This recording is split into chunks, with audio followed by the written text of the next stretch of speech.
नमस्ते, मैं सुमित कुमार और आप सभी को बेनिफिट मेडिकल क्लासेस में स्वागत है। इस वीडियो में बात करेंगे अल्जाइमर डिजीज के बारे में। अल्जाइमर डिजीज क्या होता है, पूरा डिटेल में जान लेंगे। चलिए बिना देरी किए स्टार्ट करते हैं।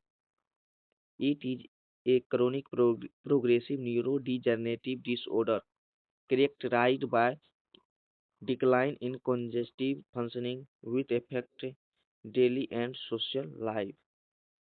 इनका कहने का मतलब ये है, जो अल्जाइमर डिजीज एक क्रोनिक प्रोग्रेसिव न्यूरोडिजनरेटिव डिसऑर्डर है जिसमें क्रोनिक प्रॉब्लम है, यानी कि लंबे समय तक चलने वाली प्रोग्रेसिव है न्यूरोडिजनरेटिव डिसऑर्डर है, जिसके अंदर मेनली न्यूरॉन के अंदर जो है प्लेक फॉर्मेशन होने की वजह से जो कंजेस्टिव एबिलिटी होती है वह काम नहीं करती। एंड उन कंजेस्टिव एबिलिटी के डिक्लाइन होने की वजह से जो पेशेंट होगा, उस पेशेंट की daily life and social life दोनों ही इफेक्ट होगी। इसी को अल्जाइमर डिजीज कहते हैं। इसमें जो है कंजेस्टिव डिक्लाइन हो जाता है, मेमोरी लॉस और बिहेवियरल चेंजेस, ये तीनों हो जाता है। It is a chronic progressive neurodegenerative disorder है। यह एक क्रोनिक प्रोग्रेसिव न्यूरोडिजनरेटिव डिसऑर्डर है। चलिए आगे बढ़ते हैं। अब बात करते हैं कैरेक्टरिस्टिक या clinical manifestation. Slow slow progressive condition. Slow progressive condition, यह कंडीशन स्लो प्रोग्रेस करता है, इसीलिए क्रोनिक डिजीज है। ग्रेजुअल डिस्ट्रक्शन ऑफ न्यूरॉन, क्योंकि ग्रेजुअल लॉस होता है या डिस्ट्रक्शन होता है न्यूरॉन का, ठीक है। धीरे धीरे धीरे जो न्यूरॉन्स है उनका डिस्ट्रक्शन स्टार्ट हो जाता है। एंड डिस्ट्रक्शन होने की वजह से जो पेशेंट है उसमें देखा जाएगा इफेक्ट जजमेंट, रीजनिंग इफेक्ट हो जाएगा, मेमोरी इफेक्ट हो जाएगा, एंड इस इफेक्ट हो जाएगा। एंड डेली लिविंग की जितनी भी एक्टिविटीज है वह भी इफेक्ट हो जाएगी। इसका most causes of dementia in older adult, इसका मोस्ट कॉमन ये है। डेमेंशिया का मतलब ये होता है मेमोरी लॉस।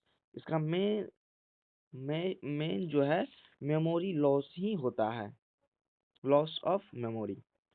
अब बात करते हैं, सबसे पहले आप तो स्क्रीनशॉट नहीं लिए हैं, तो आप पहले एक स्क्रीनशॉट ले लीजिए, तब आगे बढ़ते हैं। चलिए अब बात करते हैं causes of Alzheimer disease. Causes of Alzheimer disease,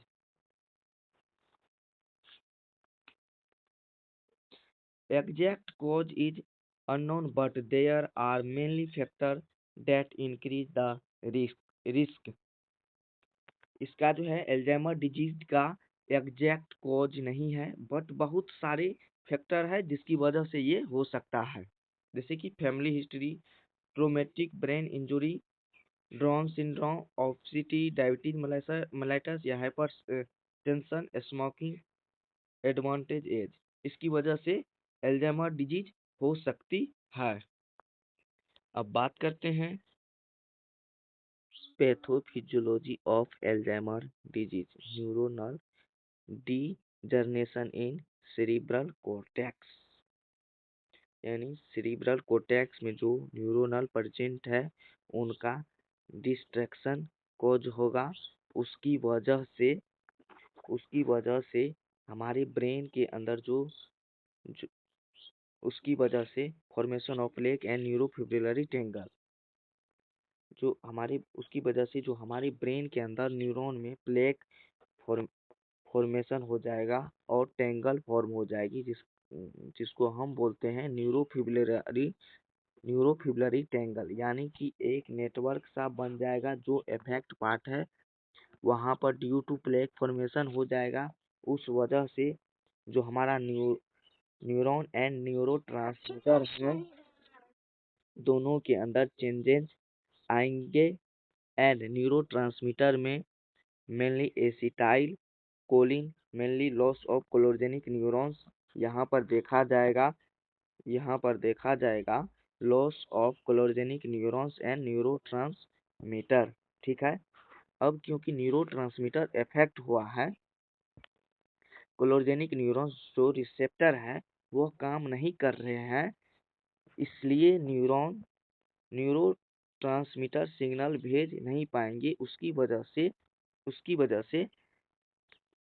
वजह से जो है brain will shrink, ventricle enlarge, यानी पेशेंट के अंदर जो मेमोरी है, जो जजमेंट है, जो रीजनिंग है, वो इम्पेयर हो जाएगी। एंड जैसे जैसे डिजीज प्रोग्रेस करेगी, पेशेंट का जो ब्रेन है वह भी श्रिंक होने लग जाएगा, यानी उसका जो साइज है वह रिड्यूस होने लग जाएगा, जिसको हम एट्रोफी भी बोल सकते हैं।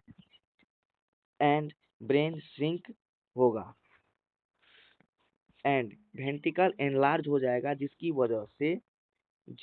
वजह से लॉस ऑफ मेमोरी होगी, जजमेंट होगी एंड रीजनिंग इफेक्ट होगी। ठीक है, चलिए आगे बढ़ते हैं। आप अगर स्क्रीनशॉट नहीं लिए हैं तो आप एक स्क्रीनशॉट ले लीजिए, हम आगे बढ़ते हैं।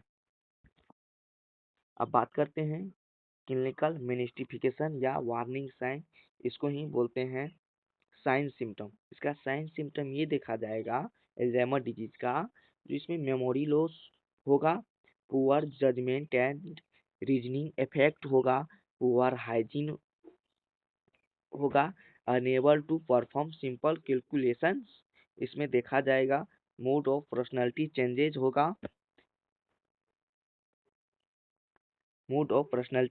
हो जाएगा, डिसओरिएंटेशन हो जाएगा। यही है क्लिनिकल मैनिफेस्टेशन या साइन सिम्टम। चलिए अब आगे बढ़ते हैं, डायग्नोस्टिक इवैल्यूएशन की बात करते हैं। डायग्नोस्टिक इवैल्यूएशन में है हिस्ट्री कलेक्शन करेंगे, फिजिकल एग्जामिनेशन करेंगे, मेंटल स्टेटस एग्जामिनेशन करेंगे, इसमें जो है इमेजिंग टेस्टिंग करेंगे जैसे कि एमआरआई, सीटी स्कैन, और कि इसमें जो है लंबर पंचर टू चेक करेंगे, इसमें जो है टू रोल आउट इन्फेक्शन, इसमें जो है इन्फेक्शन चेक होता है। अब बात करते हैं मैनेजमेंट। सॉरी, इसका आप स्क्रीनशॉट नहीं लिए हैं तो आप एक स्क्रीनशॉट ले लीजिए। अब बात करते हैं management of Alzheimer disease. Alzheimer disease is not curable, treatment aim to slow down the progression. इनका कहने का मतलब ये है, जो अल्जाइमर डिजीज का कोई इलाज नहीं है।